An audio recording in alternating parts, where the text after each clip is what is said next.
Last Tuesday, Kenzie and I went to an abandoned military base and living quarters in Seattle called Fort Lawton. What we discovered there was not only an interesting film location, but we found the place left us with a lot of thoughts about how the old was once new and how this fort once thrived with military families. At one point, we filmed in front of an abandoned gymnasium, an old band and barracks building, and a bus stop that was used to transport workers from the living quarters to the main fort. We, the curious public, see this area as a unique collection of mysterious buildings with memories that we will never be a part of. While the military families that still live in the few homes that remain see it as a place where they grew up and will always call it home. It's interesting how one person's plain, everyday scenery is another person's destination for adventure. We spend hours on end not even noticing the ordinary scenery around us, but when we're in an unfamiliar location, everything seems extraordinary.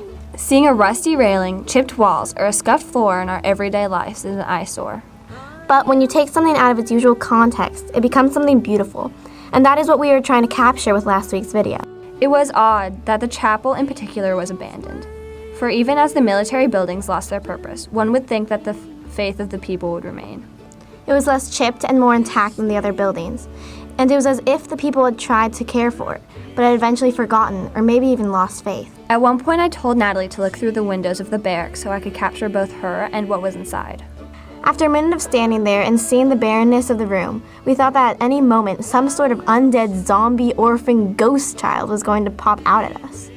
Luckily that didn't happen, but we didn't want to stick around to find out.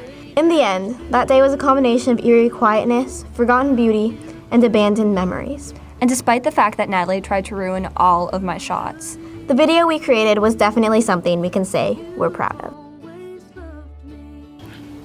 Natalie, get out of my shot. No respect. Okay, thanks.